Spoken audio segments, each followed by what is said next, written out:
India एक ऐसी जगह जहां पुराना ज्ञान और नई संस्कृतियां मिलती हैं, हजारों साल पुराना इतिहास समेटे हुए है। सिंधु घाटी सभ्यता से लेकर मुगल जमाने तक हमारे पूर्वजों ने ज्ञान, कला और शासन का अद्भुत नजारा बनाया। लेकिन उनकी कहानी सिर्फ यही नहीं है, बल्कि विदेशी राज के खिलाफ डटकर मुकाबला करने की भी है, जिसकी वजह से हमें आजादी मिली, जिसकी हम कद्र करते हैं।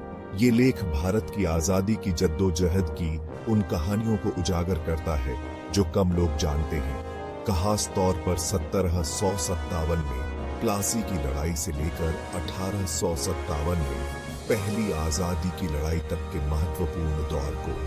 प्लासी की लड़ाई एक महत्वपूर्ण मोड़ साबित हुई। ईस्ट इंडिया कंपनी, जो एक विदेशी व्यापारिक संस्था थी, ने यहां पैर जमा लिए और उनका प्रभाव बढ़ता गया। ताकत की भूख ने जल्द ही उनके व्यापारिक इरादों को पीछे छोड़ दिया। धीरे धीरे उन्होंने स्थानीय शासकों की स्वायत्तता को छीन लिया, जिससे आम लोगों में असंतोष के बीज बोए गए। अगली शताब्दी में कई विद्रोह हुए, जो अन्याय के आगे न झुकने की भारतीय भावना का प्रमाण थे। ये शुरुआती विद्रोह हालांकि अंततः शांत कर दिए गए, लेकिन ये व्यर्थ नहीं थे। वे अवज्ञा की चिंगारी थे, जो एक प्रचंड ज्वाला में बदलने के लिए सही समय का इंतजार कर रहे थे। यह समय 1857 में आया, एक ऐसा साल जो भारत की याद में खून और बलिदान में रचा बसा है। यह वह वर्ष था जब आम आदमी और औरतें, किसान और सैनिक, राजा और रंग एक आम दुश्मन के खिलाफ एकजुट हुए थे। यह केवल राजनीतिक स्वतंत्रता की लड़ाई नहीं थी, यह हमारी संस्कृति, हमारे विश्वासों, हमारे जीने के तरीके की लड़ाई थी। साहस और लचीलेपन की इन कहानियों में हमें देशभक्ति का असली अर्थ मिलता है। प्लासी की लड़ाई हालांकि ईस्ट इंडिया कंपनी के लिए एक महत्वपूर्ण सैन्य जीत थी, लेकिन यह भारतीय इतिहास में एक लंबे, अंधेरे अध्याय की शुरुआत थी। कंपनी, जो शुरू में व्यापारी थी, ने सत्ता का स्वाद चखा और अधिक की लालसा की।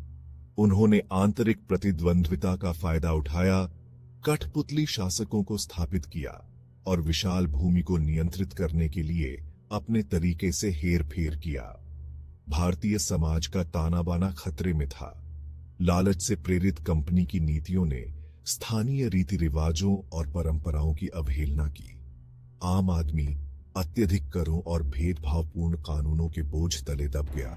उसने अपनी आजीविका और गरिमा को छीन लिया। आक्रोश उबलता रहा, इस एहसास से प्रेरित होकर कि अंग्रेज उदार व्यापारी नहीं, बल्कि क्रूर उपनिवेशवादी थे। दक्षिण भारत की पहाड़ियों से लेकर बंगाल के मैदानों तक स्थानीय सरदारों और शासकों ने अवज्ञा का झंडा बुलंद किया। हैदर अली और टीपू सुल्तान के नेतृत्व में मैसूर सल्तनत ने अंग्रेजों के खिलाफ बहादुरी से लड़ाई लड़ी। उत्तर में शिवाजी महाराज के उत्तराधिकारियों के नेतृत्व में मराठों ने एक दुर्जय चुनौती पेश की। हालांकि आंतरिक कलह और कंपनी की चालाक कूटनीति ने इन प्रतिरोध आंदोलनों को कमजोर कर दिया। इन असफलताओं के बावजूद विद्रोह की भावना अडिग रही। कंपनी की दमनकारी नीतियों द्वारा बोए गए असंतोष के बीज अंकुरित होते रहे। राष्ट्रव्यापी विद्रोह के रूप में उभरने के लिए उपयुक्त क्षण की प्रतीक्षा में यह क्षण 1857 में आया, जो एक ऐसी तुच्छ घटना से शुरू हुआ जिसने भारत में ब्रिटिश शासन की नींव हिला दी।